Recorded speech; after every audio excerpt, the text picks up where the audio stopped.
It all started with something so small, yet so insulting. One ordinary morning, I walked outside, and my gleaming Rolls Royce, the pride of my garage, was hooked up to a tow truck. My heart sank, my blood boiled, and for a second, I thought I was dreaming. But no, the nightmare was real. The HOA, the very organization that was supposed to keep the community fair and beautiful, was trying to drag away my Rolls Royce. I couldn't believe my eyes. My Rolls Royce wasn't parked illegally. It wasn't blocking a driveway. It wasn't sitting on the lawn or breaking any rule in the handbook. It was simply parked in front of my own house, polished, shining, and radiating pure elegance. Yet the HOA had decided it didn't belong there. Can you imagine the shock? The rage? That moment when you feel someone has crossed a line so deeply that you can't just stand still anymore? That was me, right there on that morning. I rushed out, waving my arms, yelling at the tow truck driver to stop. He looked at me with hesitation, but his orders were clear. The HOA board had given the green light. They thought they had the power to snatch away not just my car, but also my dignity. They didn't know who they were dealing with. They didn't realize that this small, arrogant act would set off a storm that would one day strip them of their entire headquarters. The HOA president walked up with that smug smile, the kind that makes you want to laugh and punch a wall at the same time. He crossed his arms, tilted his head, and said in a tone dripping with fake authority, "Sir, your car violates community standards. It doesn't fit the image we're maintaining here." I wanted to scream. Image? Standards? This was a Rolls Royce, the very symbol of class and success. If anything, my car raised the value of the entire street. And yet here he was, standing in his cheap suit, pretending to be a king on a throne he didn't deserve. I stare him down, my voice steady but sharp. "If you even dare to tow this car, I promise you, it will be the biggest mistake your HOA has ever made." The crowd of neighbors was already gathering, whispering, pointing, recording on their phones. They wanted drama, and oh, they were about to get more than they ever imagined. The tow truck paused, waiting for the president's signal. My fists clenched.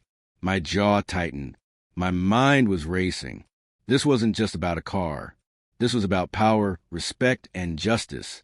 And right then, I decided I wasn't going to let the HOA bully me or anyone else ever again. I stepped closer to the president. "Do you know what a Rolls Royce represents? It's not just a car. It's a story of struggle, of sacrifice, of years of hard work. You don't just disrespect my car. You disrespect everything I went through to earn it." The smirk on his face didn't fade. He thought I was bluffing. He thought I was just another homeowner who would fold under pressure. But that smirk was about to cost him everything. The neighbors gasped when I pulled out my phone and started recording. "Go ahead," I said loudly so everyone could hear. "Tow it. Let's put it online. Let's see how the world reacts when an HOA decides that a luxury car is against their so-called standards." The tow driver's hands trembled. He glanced nervously at the crowd, then back at the HOA president. The air was heavy, charged, almost electric. Everyone was waiting for the next move. The president scoffed, waved his hand, and muttered, "Fine, leave it for now. But this is not over." Not over? He was right. It wasn't over. But what he didn't know was that it wasn't over for him. Not for me. That moment, that humiliation, became fuel. It became the fire that pushed me to dig deeper, to find every weakness, every secret, every shady deal the HOA had ever hidden. If they thought they could play games with me, they were about to find out I wasn't someone to mess with. That night, I couldn't sleep. I kept replaying the scene in my head. The tow truck, the smug smile, the arrogance in his voice. My blood boiled. My mind burned. I knew I had to hit back, not just for me, but for everyone in the neighborhood who had suffered quietly under this HOA's reign of nonsense. I grabbed a notebook, opened my laptop, and started my hunt. Public records, property reports, HOA bylaws, court filings, every piece of information I could get my hands on. Hours turned into days, and the more I dug, the more dirt I uncovered. Turns out, this HOA wasn't just about keeping lawns trimmed and houses painted the right shade of beige. No, this was deeper, darker, nastier. They were playing with people's money. inflating fees, charging for repairs that never happened, hiring contractors who just happened to be related to board members. It was corruption wrapped in a clean white shirt and a fake smile. My hands shook as I connected the dots. Every unfair fine, every random notice, every arrogant speech from the president. It wasn't about order. It was about greed. It was about control. And now I had the evidence. But I didn't want revenge to be quiet. I didn't want to fight in the shadows. No, I wanted to expose them under the brightest light possible. I wanted the whole community, the whole city, maybe even the whole internet to see what these people really were. I started small. A few anonymous posts online. A few whispers to neighbors I trusted. Screenshots of invoices that didn't add up. Pictures of board members' relatives suddenly driving fancy new cars after contracts were approved. And soon the fire spread. The whispers became louder. The anger grew. People began knocking on my door, thanking me, asking me to share more. I saw the fear in their eyes transform into courage. I saw people who once hid their frustrations now demanding answers. The HOA thought they were untouchable, but the walls around them were starting to crack. Then I made my move. I organized a meeting. Not an official HOA meeting. No, they would never allow that. This was a meeting for the people, by the people. I rented a hall, printed flyers, and spread the word online. The headline was simple, but it carried weight. What your HOA doesn't want you to know. The hall was packed. Neighbors filled every chair, lined up against the walls. Some even standing outside the door, straining to hear. And when I stood up in front of them, heart pounding, palms sweaty, I knew this was a moment everything would change. I clicked the projector, and on the screen flashed image after image, document after document, proof after proof. Gasps filled the room. Murmurs grew louder. Anger turned into outrage. This, I said, pointing to the screen, is where your money is going. This is why you keep paying more, but getting less. This is the truth they've been hiding. By the time I was done, the room was shaking with energy. People weren't just angry anymore. They were united. They were ready to fight back. And at the center of it all, the Rolls Royce incident burned like a torch. It wasn't just about my car anymore. It was about every unfair notice, every hidden fee, every abuse of power. The HOA had tried to tow my car, but in doing so, they had lit the fuse of their own downfall. And trust me, I wasn't done yet, because this was only the beginning. The night after the meeting, I sat in my living room, staring at the glow of my laptop. My phone buzzed nonstop, neighbors messaging, strangers reaching out, online posts spreading like wildfire. I had struck a nerve, and the entire community was buzzing. But deep inside, I knew this was more than just a neighborhood problem. This was a battle of truth versus power, of justice versus arrogance. The HOA board had ruled with fear for too long. They thought homeowners were weak, too scared to speak up, too busy to fight back. But now, the people had a reason to rise. The Rolls Royce incident wasn't just a spark.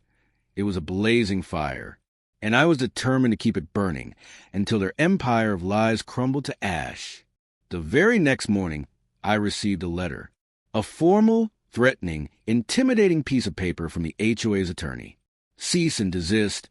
It read, claiming I was spreading false information, defaming the board, and disturbing the peace of community. I almost laughed out loud. Disturbing the peace? The only thing I had disturbed was their comfortable little kingdom of corruption. I folded the letter carefully, placed it on my desk, and whispered to myself, game on. I wasn't afraid. No, that letter only fueled me more.